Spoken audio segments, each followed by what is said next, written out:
చిన్న గ్రామంలో సత్యం అనే యువకుడు నివసించేవాడు. సత్యం ఒక సాధారణ వ్యవసాయకారుడు. అతని జీవితాన్ని సరళత, శ్రమ, తన పనిని పట్ల ప్రేమ అంటే అర్థం. అతని భార్య శశి చిన్న వయసులోనే వివాహం చేసుకున్న ఆమె ఒక మంచి, సరైన గృహిణి. ఆమె స్వభావం ఆత్మీయతమైనది, మంచితనంతో నిండినది. అయితే దైనందిన జీవితం కారణంగా కొన్ని విషయాలు అర్థం కాకుండా కొన్ని సందర్భాల్లో అన్యోన్య భావాలు ఏర్పడుతున్నాయి. శశి సత్యం తన సహజమైన జీవన విధానం, ధ్యానం, వ్యవహారాలకు పరిమితమై వ్యూహాలతో జీవించేవాడు. తన జీవితంలోనే చాలా విషయాలను అర్థం చేసుకోలేకపోయి తరచూ అతని వైఖరి గట్టి అభిప్రాయాలు కలిగింది. అవి ఇద్దరిలో వివాదాలు కలిగించేవి. అయితే అలా జరుగుతుండగా శశి ఒకరోజు ఆమె జీవితంలో మార్పు తీసుకురావాలని నిర్ణయించుకుంది. ఆమె జీవితం అనిపించేది భర్తకు సహకారం ఇవ్వడంలో కొంచెం, మరణాల మీద ఉన్నంత స్థానంలో సమాజంలో తన గౌరవం గురించి 5 ఆలోచనలు కావాలని తన మనసులో అనుకున్నది. అంతేకాకుండా శశి భర్తకు వివరించిన శ్రమకు అర్థం తెలియనప్పటికీ ఈ మార్పుల్ని సిద్ధించడానికి ఆమె నిరంతరం ప్రతిస్పందించేది. గ్రామంలోని అందరిలాగే సత్యం కూడా సాధారణ జీవితం గడిపేవాడు. పొలం పనుల్లో వ్యస్తంగా ఉండే అతనికి భార్య శశి తన దైనందిన పనులతో సహకారం అందించేది.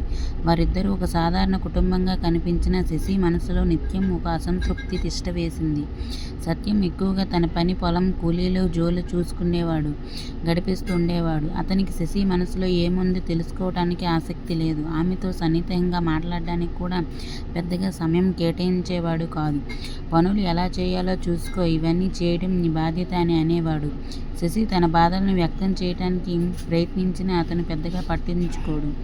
ఈ అసమతుల్యత జీవితం శశి మనసులో ఆలోచనలు, సందేశాలు కలిగించింది. ఒకరోజు శశి తన జీవితాన్ని మార్చుకోవాలనేది, ఆమె ఇంటి వ్యవహారాలతో పాటు తనకేమైనా స్వతంత్ర లక్ష్యం ఉండాలనుకుంది. అయితే ఈ ఆలోచనలను సత్యం తెలుసుకుంటే తనకు వ్యతిరేకంగా వెళ్తాడని ఆమెకు తెలుసు. అందుకే తన ఆలోచనలు సత్యానికి తెలియకుండా గోప్యంగా ఉంచి ఒక చిన్న స్నేహితురాలను సలహాతో శశి చేనేత విద్య నేర్చుకోవాలని నిర్ణయించుకుంది. చేనేత పనులు చేస్తూ తన ప్రతిభను మరింత మెరుగుపరచాలని తపనపడి తాను పనిలో నైపుణ్యం పెంచుకోవడం ప్రారంభించింది.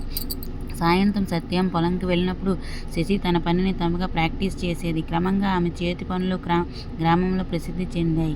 అంతేకాక శశి తన సంపాదనలో కొంత భాగం పొదుపుగా ఉంచి పిల్లల భవిష్యత్తు కోసం పెట్టుబడులు పెట్టింది. ఈ వ్యవహారంలో భర్తకి ఏమాత్రం అనుమానం రాకుండా శశి జాగ్రత్తగా ప్రవర్తించేది. ఒకసారి సత్యం ఊరికి బయటికి వెళ్ళినప్పుడు గ్రామంలో కొందరు స్త్రీలు శశిని అభినందిస్తూ ఆమె ప్రతిభ గురించి మాట్లాడిన మాటలు సత్యం చెవిలో పడ్డాయి.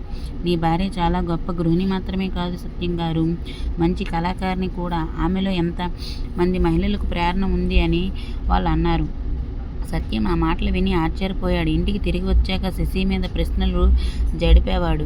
మొదట శశి కొంచెం భయపడి ఏమి చెప్పడానికి తడబాటుకు గురైంది. కానీ చివరికి ఆమె నిజాన్ని చెప్పింది. తన కళల గురించి, తన సాధన గురించి మరియు భవిష్యత్తును బాగు చేసుకోవాలనే ప్రయత్నాలను వివరించింది. శశి చెప్పిన మాటలు సత్యాన్ని ఎంతో ప్రభావితం చేశాయి. అతనికి ఆమె ప్రయత్నాల పట్ల గౌరవం పెరిగింది. అతను ఆమెపై ఉన్న తన అపార్థాలను తొలగించుకొని ఆమెను మరింత గౌరవించడం ప్రారంభించాడు. ఇకపై ఇద్దరూ కలిసి తమ కుటుంబాన్ని మరింత మెరుగుపరచడం కోసం ప్రయత్నించారు. ఈ సంఘటన తర్వాత సత్యం శశిని తన జీవితంలో గౌరవనీయమైన భాగస్వామిగా చూశాడు. శశి తనకు తెలియని కొత్త ప్రపంచాన్ని తెరవగా సత్యం తన భార్యకు మద్దతుగా నిలిచారు.